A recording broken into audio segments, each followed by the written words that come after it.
wars, homicide, religion, relationship roles, racism, sexism, aka all discrimination basically, start from a disagreement and then it boils into indoctrination of the people or parties involved. An example of this is when someone tells everyone why they're right and why their values are right or why the other is wrong, and instills fear in the form of threats of violence. If you don't follow me, there will be consequences for you.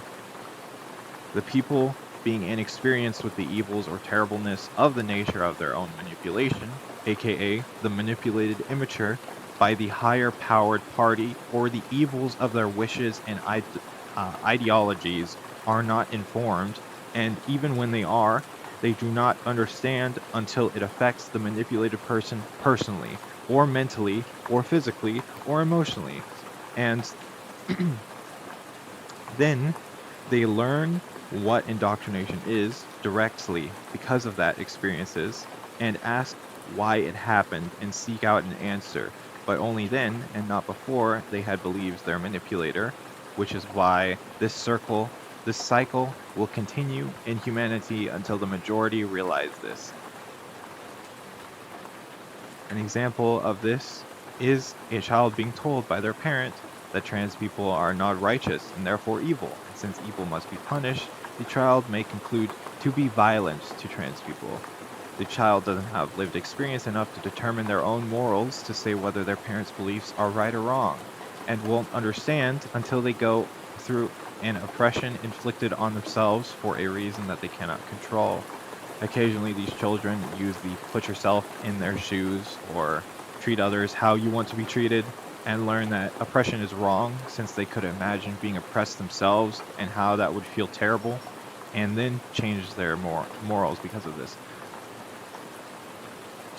Often, what bolsters people's indoctrinated beliefs, which are beliefs set upon them that they know and believe in as well, are experiences that reinforce their beliefs. But those experiences can be broken down once a person has more knowledge of the situation and what might have caused the problem at its source, once a person matures and realizes the other problems that lead to the original that they had encountered.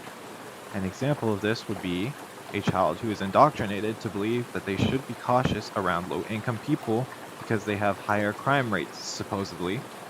This child would fail to recognize the problem at its source, in this case, that low income people are far more oppressed and threatened with more violence, since their possessions and well being are constantly being threatened to be taken away from them since they need money but struggle to earn enough. This failure to realize the core of the problem may lead the child into inflicting violence upon low income people like bullying, since the child can't relate to someone who has low income since their parents failed to understand the core of the problem and thus could not explain enough to stop this child from naturally gravitating towards inflicting violence. Capitalism is a system that's rigid and violent. If you do not do what I tell you to do, you will be punished violently. You need money to live. You must earn money by using your valuable time to work for someone else. If you don't work, then they take away your possessions, shelter, and food. A threat like that is violent. That's what I mean when I use the term violent in this context. Your time is valuable because you contribute and pursue happiness for yourself and your loved ones by hanging out, dating, making art for them, and showing your appreciation for them. You should also be doing all of these things for yourself as well, by the way. Love yourself, others, and hate the unwillingness to change things when it is made clear to you or others that what you're doing or did was wrong. Wrong is something you determine as justice is not real, and judicial justice is reified. To reify means to contribute to a social construct or idea by doing it yourself or saying that it is how it works once when at its core the idea or construct is only real because you are perpetuating its realness. In this case, by reifying it. Hating someone's unwillingness to change may be bad, as they may not understand why it's bad. If they understand why it's bad and continue despite that, or think that it's not bad and continue, cut ties with them or create a boundary where they cannot do it in your presence, or you won't continue being with them. Enforce threats of social tie cuts, which is a form of violence as defense and not as offense. Offensive violence is selfishness and using others to get what you want by threatening them. An example of offensive violence is threatening to kill yourself if you are forced to go to college or university. While this may be defensive violence in your eyes, as it is the only leverage you have over someone else, it is offensive from the other's perspective if they love you, since you would be taking away someone that they love. The goal in using defensive violence is to find ways that convince the other party that your defensive violence is not offensive and should not be perceived as such because of the reasonings you provide, which should convince them. If you believe your violence is defensive and justified, and they continue to believe it is offensive and not justified, the only solution is to cut ties or set boundaries with them that you do not waver on. Functioning in the system, in this case capitalism, is required. You are violently compelled to function, since if you don't, bye-bye food and shelter, and if you don't function in the system, you will be put in jail. There is an escape from this violence, but the escape methods don't solve the problem, since you would either have no more life to live or still be in a threatened position, albeit with a little more agency. These escapes from the violent systems are found in forming militias, or to have more agency and defend yourself or kill yourself to escape the environment. The goal is to find an environment where you are not threatened and live in that and live in that environment, and not have to escape all potential environments, hostile or not, by taking out your own violence on yourself or others. You will either function within the system or face violence with violence as a means to defend yourself. This has a track record of destroying other people's lives, the defenders' lives, in this case your own, and often oversteps defense and becomes revenge, discrimination, bigotry, grief, and or regret, which creates a new violent system. There are some things people say can enact change, but actually don't do anything. These are voting boycotts. These only work if a mass amount of people inflict threats of or commit violence to another because they are temporarily aligned due to a vague cause. Any cause that is specified has too many issues with different people within the group, and the group doesn't form.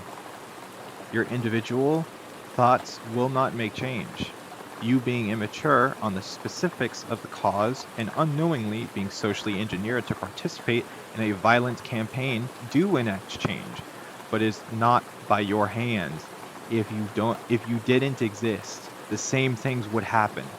What is a drop but a meaningless and minuscule piece of an ocean that, if didn't exist, would not influence the regarded accurate view and status of that ocean?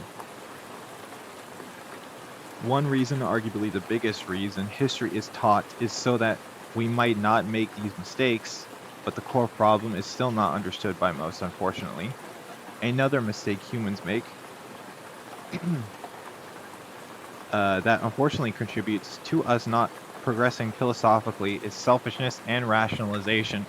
Rationalization involves offering logical sounding explanations or justifications to make an argument or action appear more acceptable, even when the person may be aware that they are in the wrong, often to avoid embarrassment or in an attempt to not lose credibility. An example of rationalization is a soldier who kills people and justifies their actions by reifying the socially constructed belief that wars lead to peace. So by killing others in war, their actions are bringing themselves closer to peace. The soldier might say that they are bringing peace to a nation, but they would be neglecting to acknowledge the harm they are causing another nation in order to achieve this. The rationalization aspect of this example comes in the form that this soldier is trying to make their morally wrong actions justified to anyone they are talking to. who is in their own nation, which is why, if they were talking to anyone in the nation that they're killing people in, they would not be justified. Rationalization in this sense is an unjustified and immature justification. Selfishness stems from the need to survive, and thus creating patterns of behavior to selfishly benefit oneself and being violent to others in order to achieve that, because the wants of the selfish never stop. An example of selfishness is a boss who abuses their power and seniority to take themselves off a work schedule and then force their employees to do their own work by threatening them with violence in the form of threatening to fire them. History repeats itself for an endless eternity. This isn't understood until you understand it, which takes years. History repeats itself so consistently because the people who are trying to understand or already understand are killed or die without finding a method to explain their findings to others, and those who did find a way do not help enough people understand so that the collective of the people can enact change, or their teachings are destroyed or rewritten. It's not a mystery to me, but it will be for eternity. Evermore cannot escape death.